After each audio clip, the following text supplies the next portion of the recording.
والسلام على رسول الله. قال الله تعالى كل نفس ذائقة الموت وإنما توفون أجوركم يوم القيامة ومن زحزح عن النار وادخل الجنة فقد فاز وما الحياة الدنيا إلا متاع الغرور. میرے بھائیو، رسول اللہ صلی اللہ علیہ وسلم نے فرمایا کہ ما رأيت منظرا قط إلا القبر أفظع منه، کہ میں نے قبر سے گھبراہٹ والی جگہ اور کوئی نہیں دیکھی. اسی طرح آپ صلی اللہ علیہ وسلم قبر کے پاس اتنا روئے کہ آپ کی داڑھی مبارک جو ہے وہ آنسوں سے تر ہوگی، اور پھر فرمایا کہ یا اخوانی لمثل هذا فعدوا، کہ اے میرے بھائیوں اس جیسی یعنی قبر کے لیے جو ہے وہ تیاری کرو.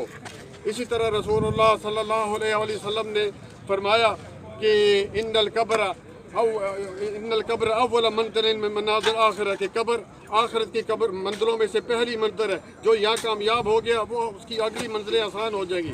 پیارے بھائیو، رسول اللہ صلی اللہ علیہ وسلم جب بھی کسی کو دفن کرتے تو فرماتے کہ استغفروا لأخیکم وصلوا له تثبیت فإنه الآن يسأل، کہ اپنے اس بھائی یا بہن کے لیے دعا کرو کیونکہ ابھی سوال کیے جائیں گے. میرے بھائیو 3 سوال ہیں، 3 سوال پہ محنت نہیں کر سکتے. من ربوں کا، تیرا رب کون ہے؟ اگر توحید پر زندگی گزرو گی آسان سا جواب ہے ربی اللہ. اور دوسرا سوال ومن نبیوں کا، تیرے نبی کون ہے؟ نبی کی اطاعت کی ہوگی، بات کی ہوگی، آسان سا جواب ہے ربی نبی نا محمد صلی اللہ علیہ وسلم. اور تیسرا سوال جو ہے اسلام کے بارے میں ہوگا. تو دعا کریں اللہ تعالیٰ ہماری اس بہن کے لیے جو 3 سوال ہیں وہ اس پر استقامت عطا فرمائے. اور سب لوگ دعا کریں اللہم اغفر لہا وارحمہا.